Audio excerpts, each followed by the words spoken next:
This is part two of the hemodynamic assessment.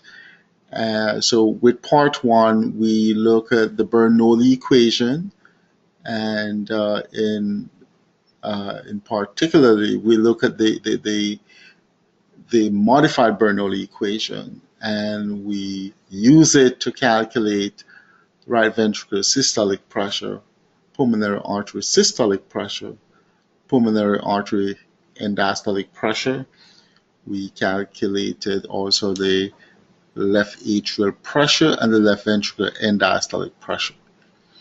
All right, so we're going to move on today to look at stroke volume and cardiac output.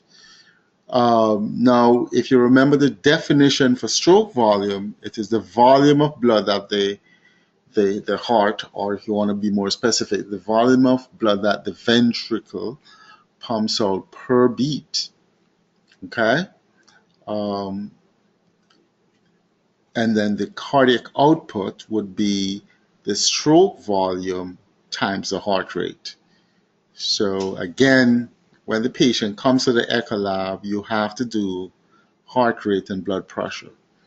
So just look at the definition. Stroke volume is the volume of blood pumped from one ventricle with each heartbeat.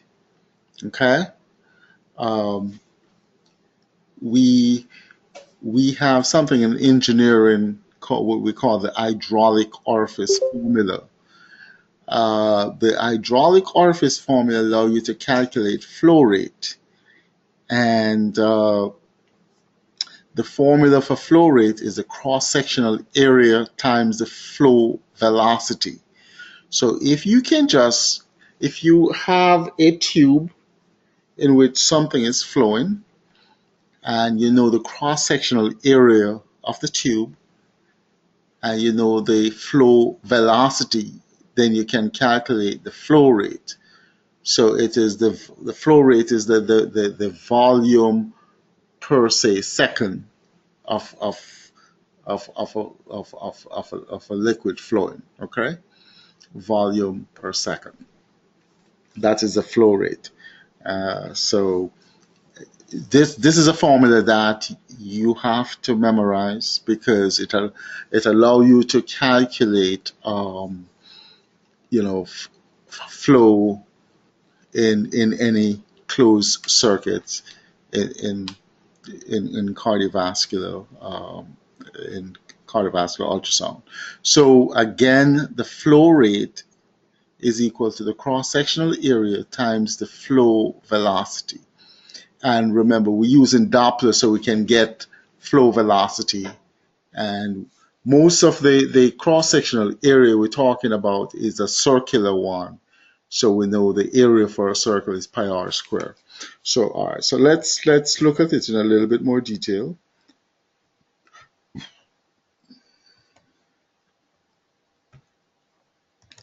So all right, so again, the flow rate is equal to the cross-sectional area times this is the flow. The flow rate is equal to cross-sectional area times the velocity of the moving fluid.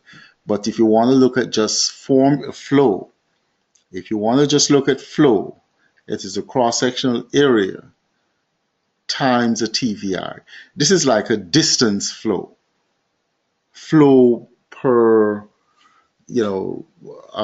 per centimeters or something like that. So the first one is the flow rate. If you're going to use TVI, then it's actually the flow. And TVI, as you can recall, is a time velocity integral.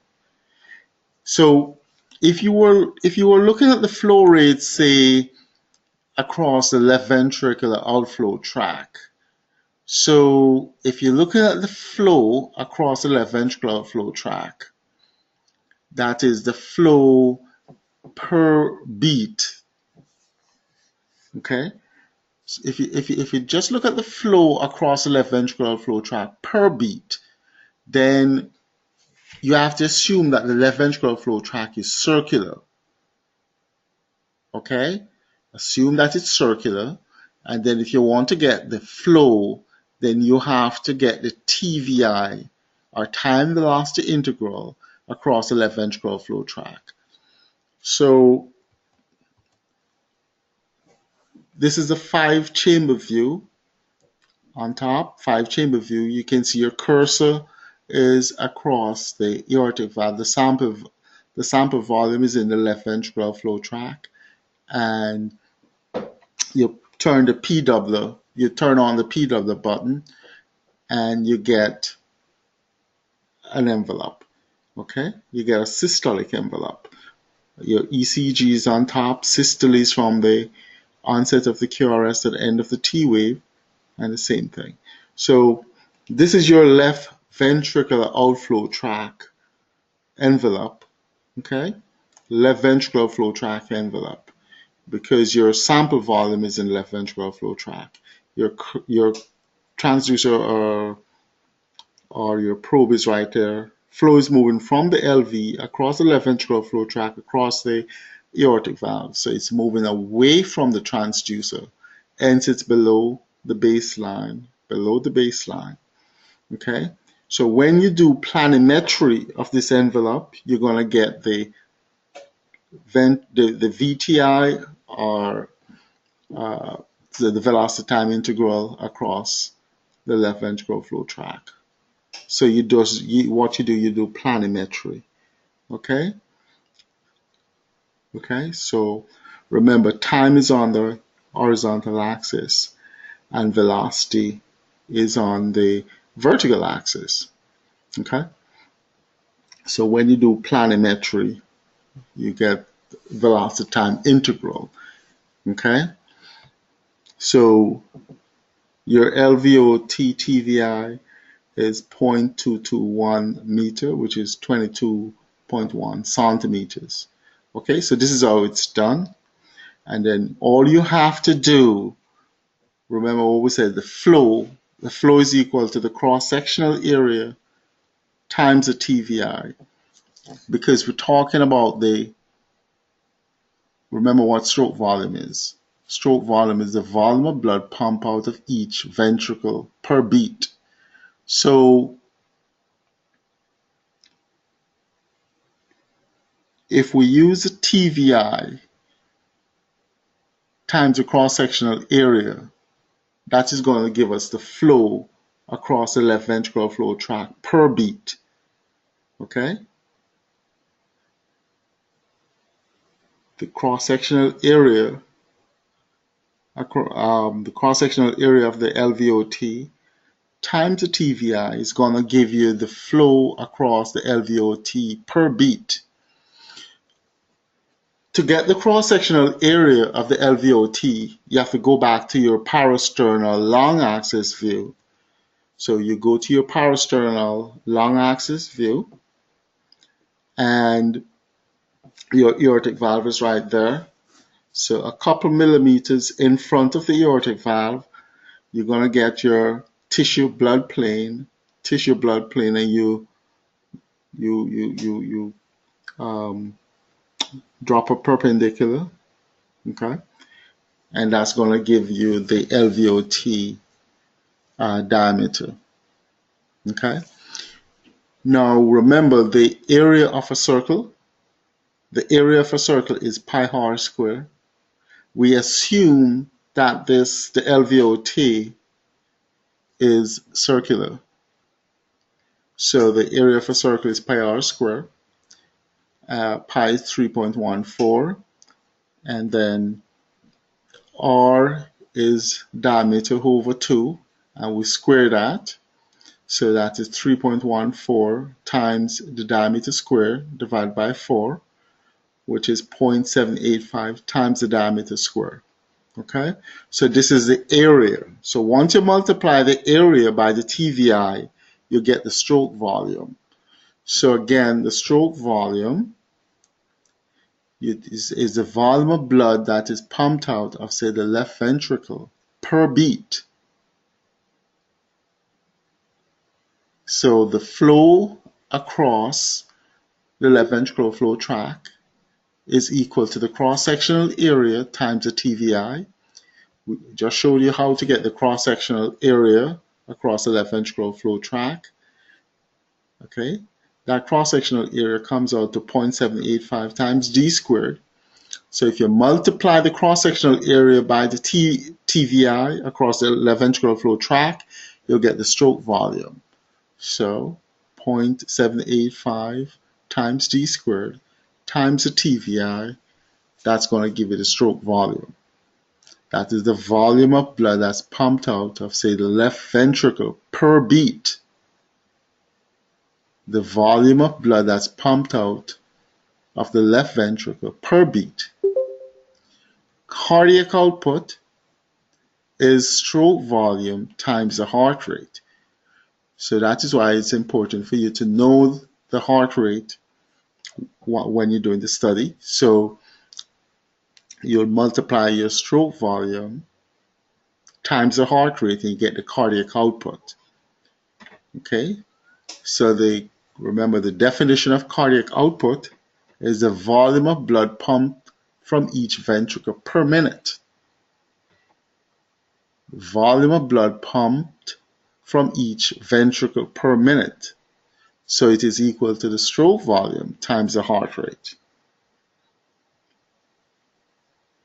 If you want to get the cardiac index, the definition for cardiac index is the cardiac output divided by the body surface area. Okay, so you need to have the height and weight to get the body surface area. So again, cardiac index is the cardiac output divided by the body surface area. Okay, you need the height and weight to get the body surface area. Okay, and so most literature will talk about cardiac index, but you know the definition. You know the definition for stroke volume, the volume pumped out of each ventricle per beat. You know the definition for cardiac output.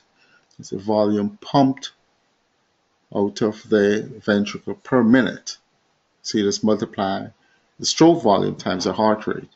And then the cardiac index is cardiac output divided by the body surface area. All right, so, and you know, this is very important because there's something we'll get to that. All right, so it's also very important if there's a shunt at say the atrial level or the ventricular level or even the PDA. When you have shunting or a defect, then when you have say an atrial septal defect, a ventricular septal defect, or a PDA, that's a communication between the right side and the left side. So there's a tendency for blood to flow to the right side, a lower pressure area, and you're going to increase the blood volume in the right side of the heart. And as a result of that, you're going to increase your pulmonary flow. Increase in pulmonary flow can be dangerous because it can cause fixed pulmonary hypertension or pulmonary hypertension. And pulmonary hypertension is bad. Okay, so if you say you have a long-standing atrial septal defect and it's a significant defect, you'll get a lot of blood flowing from the left atrium into the right atrium, into the RV, and into the pulmonary circuit. So you're going to have increased blood flow in the pulmonary circuit. That increased blood flow in the pulmonary circuit can cause pulmonary hypertension, which is bad. So one of the measure of the severity of any shunt is to look at what we call QP-QS ratio. That is the pulmonary flow, the blood flow in the pulmonary circuit to the blood flow in the systemic circuit. Okay? Normally, the flow in the pulmonary circuit and the systemic circuit should be roughly the same. Should be the same. There shouldn't be any difference.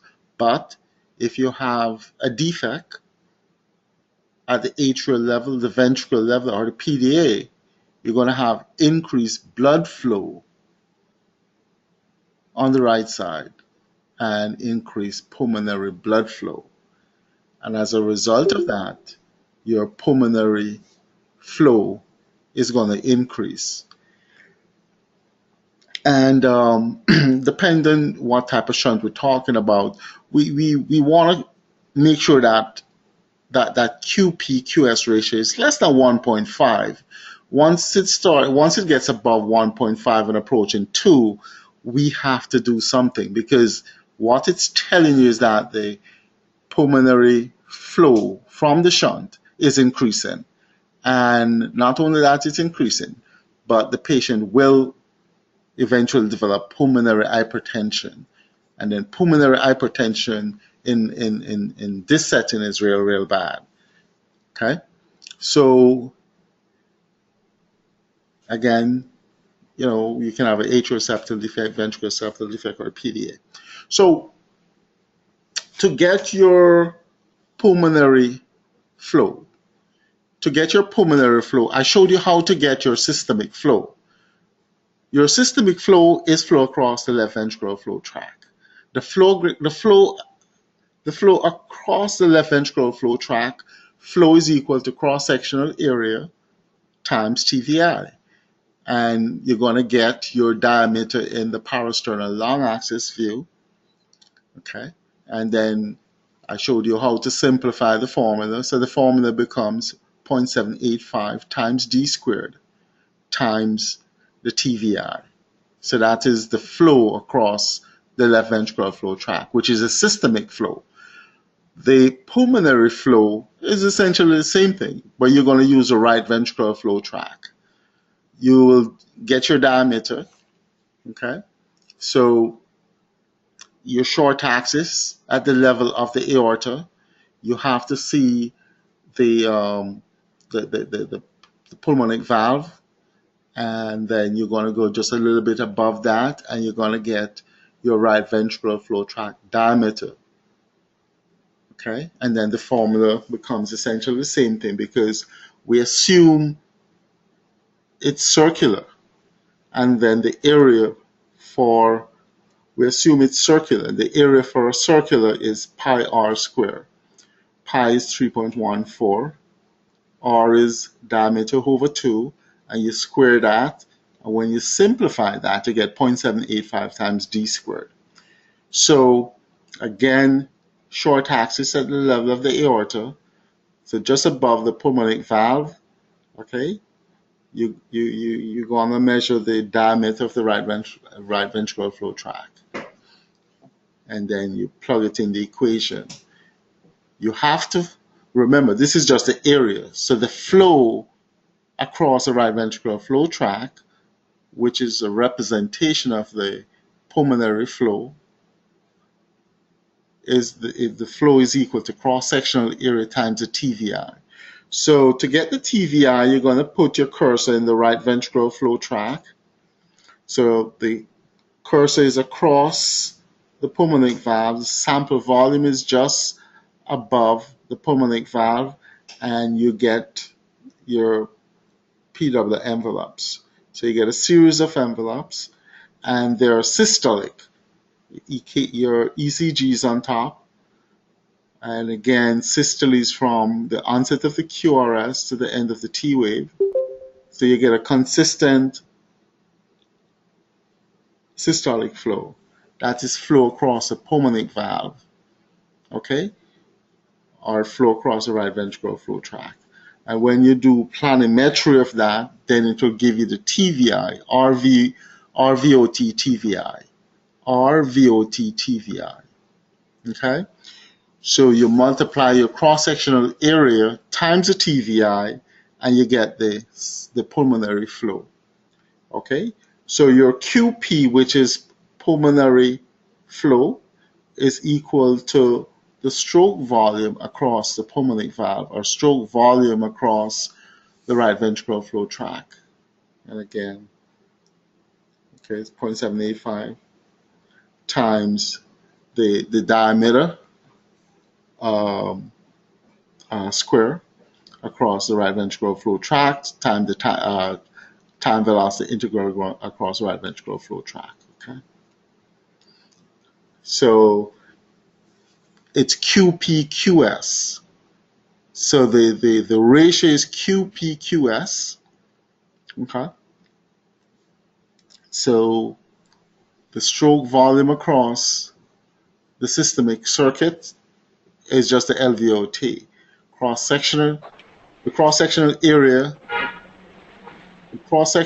across the LVOT times the TVI across the LVOT. Again, you want to see those ratio being close to 1.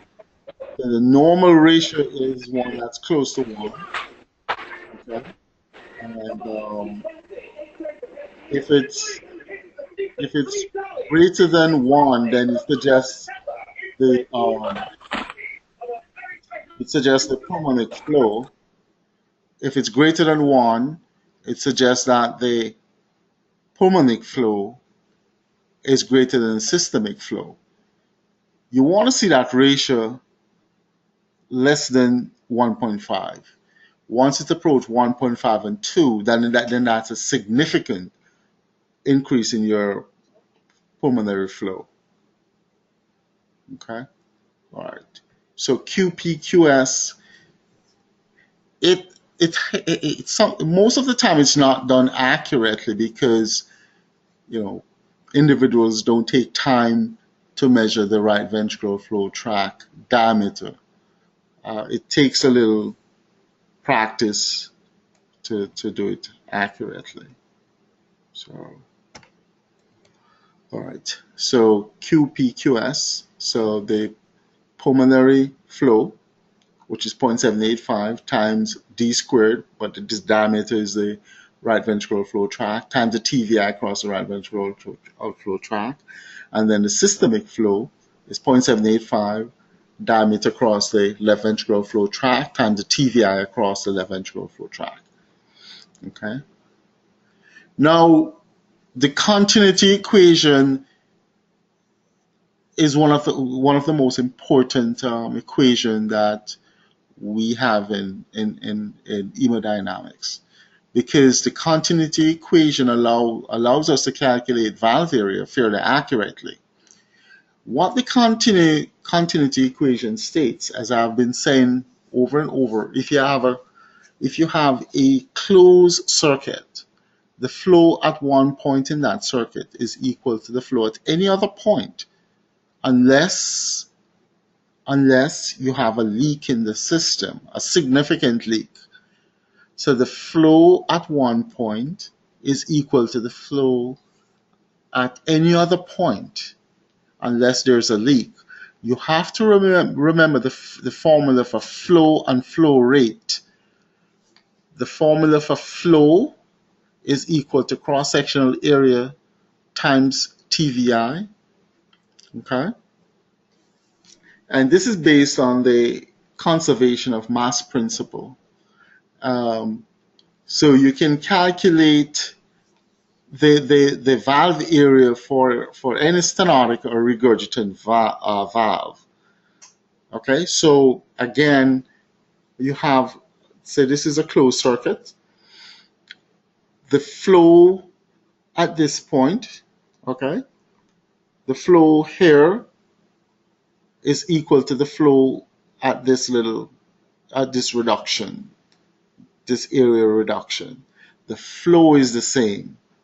What is going to be different is the pressure and the velocity of the flow. The flow is the same. The flow is going to be the same. The flow is going to be the same. Okay? And again, flow is equal to cross-sectional area times TVI. So the flow at this point is going to equal to the flow here. The velocity is going to be different. You can see that because this is a larger area, it has a smaller TVI and a smaller velocity. Because this is a larger, sorry, so because this is a smaller area, the TVI and velocity is larger, is greater. But the flow is the same. Flow is cross-sectional area times TVI. Flow rate is the cross-sectional area times velocity. All right, so the continuity equation states that the flow rate across one area, which is say area 1, equals to the flow rate across area 2. The flow rate or the flow is the same.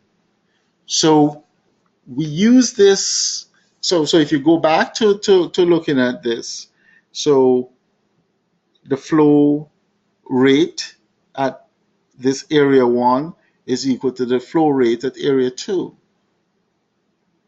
Flow rate is equal to our flow is equal to the area times TVI. So the area 1 times TVI 1 is equal to area 2 times TVI 2. So if you say you didn't know this area, you know area 1, and you know the TVI and velocity right here, and you don't know area 2, you know the velocity at area 2, then you can calculate, you can solve for area 2. You can solve for area 2 using the continuity equation concept. Similarly,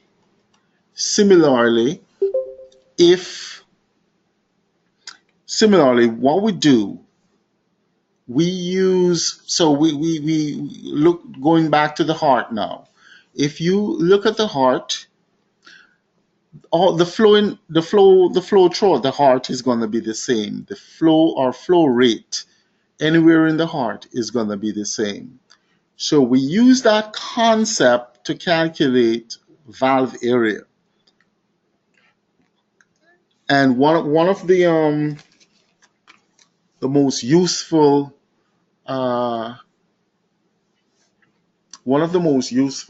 purpose for the continuity equation is to calculate the aortic valve area. And what we commonly do, we look at the left ventricular outflow tract. So remember, the left ventricular outflow tract is that area just before we get to the aortic valve where you have flow leaving from the left ventricle. What we're saying is that the flow across the left ventricular flow tract is going to equal to the flow across the aortic valve, because the system is not losing any blood. So the flow across the left ventricular flow tract is going to equal to the flow across the aortic valve. Remember, the flow at any point in the heart is going to be the same. So using the fact that flow is equal to cross-sectional area times TVI, we can get the cross-sectional area across the left ventricular flow tract. Showed you how to do that. Assuming it's circular, then the area is pi r squared, and we can get the TVI across the left ventricular flow tract. Okay. Usually we don't know the aortic valve area, so that is what we want to calculate. But using the continuity equation, we know that the flow across the left ventricular flow tract is equal to the flow across the aortic valve. The flow across the aortic valve is equal to the aortic valve area times the TVI across the aortic valve. We can put our Doppler across the aortic valve and get a TVI. We can put our Doppler across the left ventricular flow tract and get a TVI. And we can calculate the left ventricular flow tract area. The only thing that we usually don't know is the aortic valve area, but we can plug it in the equation and calculate it. and we use it quite often. All right, so when you plug it in the equation, okay, and when we do valves, we're gonna use this quite often, okay, because it's very useful. As a matter of fact, once you do echo, you have to commit that to memory. So, all right, let's just go through the exercise. So the flow across the aortic valve. So let's call, so the flow across the aortic valve is the aortic valve area times the TVI across the aortic valve. So let's call the aortic valve area A. We don't know it. Okay, so the flow across, so the aortic valve area, let's call that A. The flow across the aortic valve is the aortic valve area times the TVI across the aortic valve. But because if the aortic valve is obstructed, you can't use the PW, you have to use the CW. So you have to use the CW to get your TVI across the aortic valve.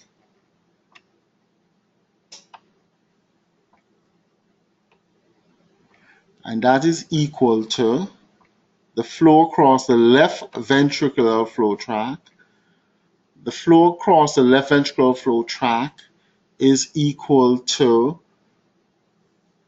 the cross-sectional area of the left ventricular flow tract. Remember, the cross-sectional area of the left ventricular flow tract is equal to pi r squared.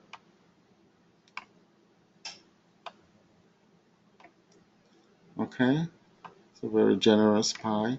So pi r squared, that's the area of a circle.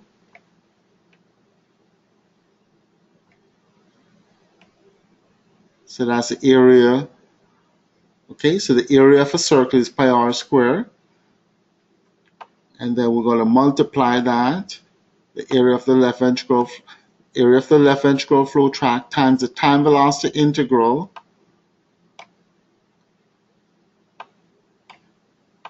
across the left ventricular flow tract.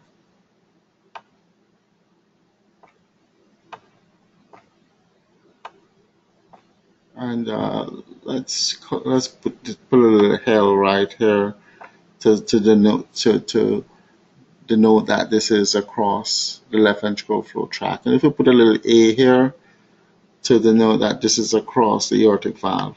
Again, remember, because you have an obstruction, if we look, say the patient have aortic stenosis, there's an obstruction across the aortic valve, so we have to use CW, because remember, for high velocities, anything above 2 meters per second, you have to use CW. So we can simplify this just as we did before. Pi r squared, when you simplify it, is equal to 0.785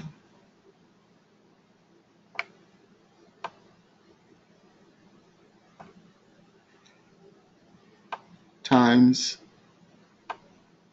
d squared, where d is the diameter, and then you multiply that by the TVI across the left ventricular flow tract.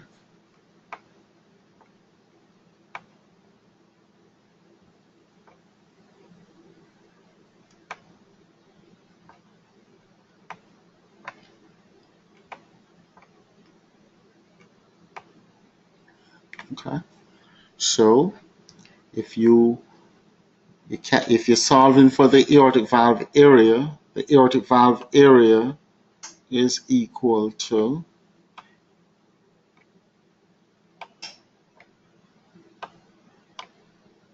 0.785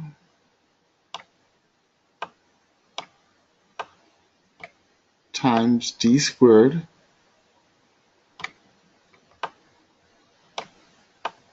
times TVI across the left ventricular flow tract.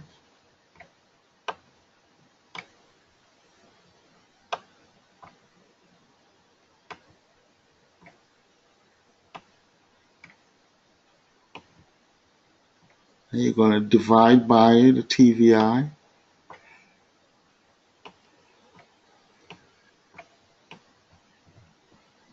Across the aortic valve. Remember that the TVI across the aortic valve is C Doppler. And everybody needs to know this. This is a. Okay. All right. So the aortic valve area using the continuity equation is equal to 0.785 times d squared. It's d, so that's the diameter across left ventricular flow tract times the TVI across the left ventricular flow tract divided by the TVI across the aortic valve. You have to remember this formula. Okay. All right. So, you know, it's not, you will probably get asked this in your exams. So you have to know that formula.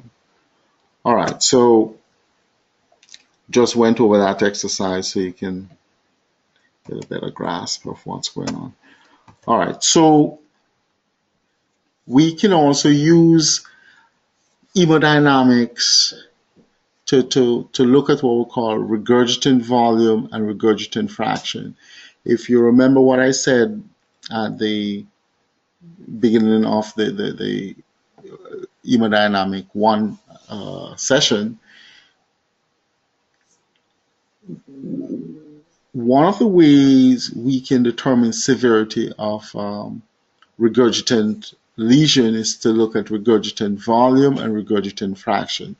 So it's straightforward to say that if you have more blood going backwards, if you have more blood regurgitating, then the regurgitant lesion is more severe. I mean, that's just common sense. More blood going back, more severe it is. Greater the regurgitant fraction, the more severe it is. So what we so you have to have a very good, you have to conceptualize this. So you have to be thinking about it.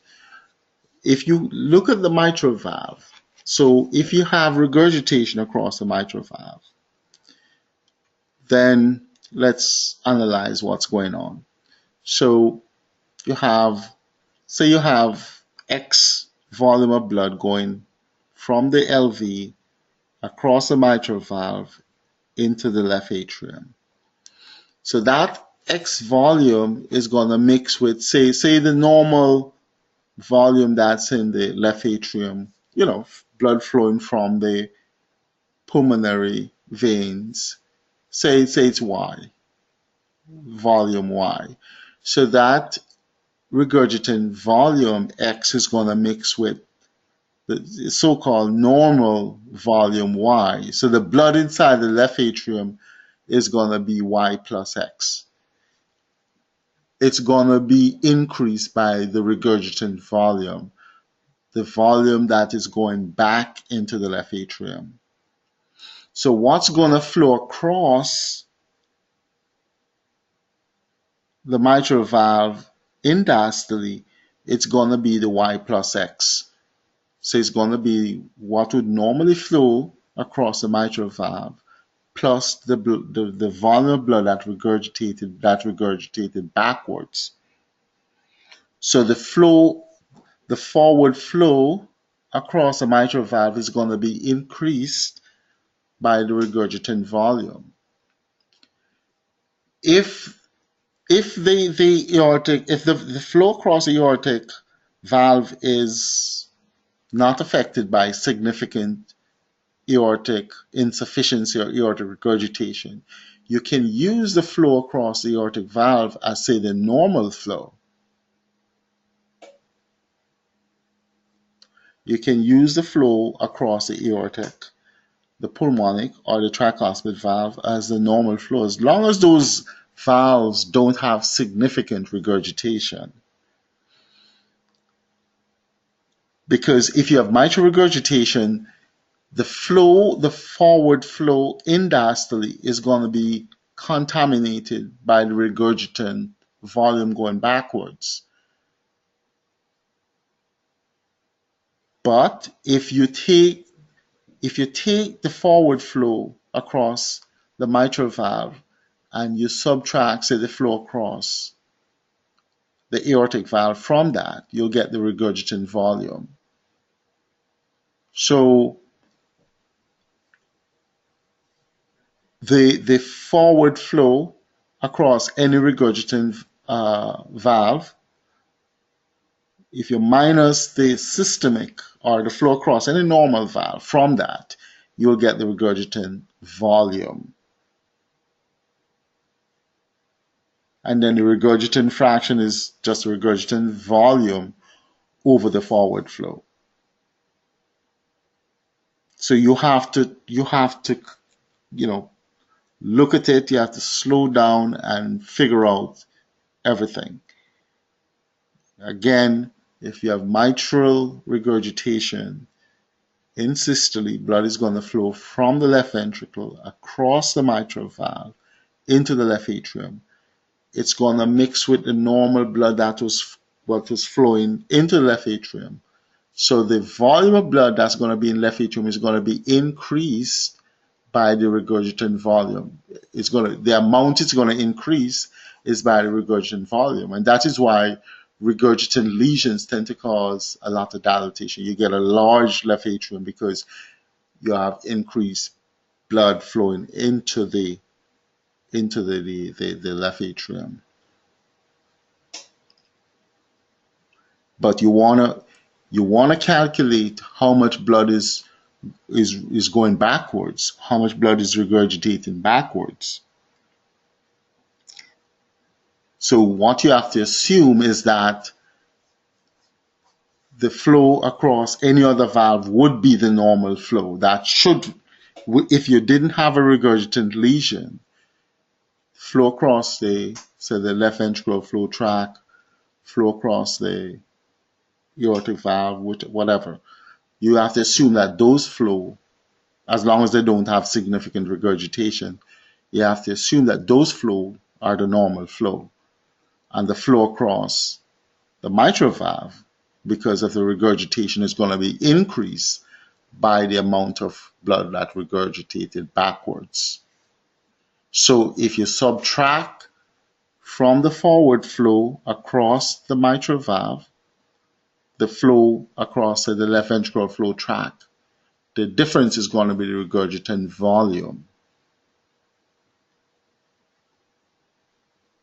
Right? And then regurgitant fraction is the regurgitant volume over the forward flow across the valve. So you just need to think about it a little bit and slow it down and follow all the steps, and you will fully get it. We're not going to do pizza. We're going to do pizza by itself because it takes a little more looking into. Okay, it's very simple, but we don't want to mix it with anything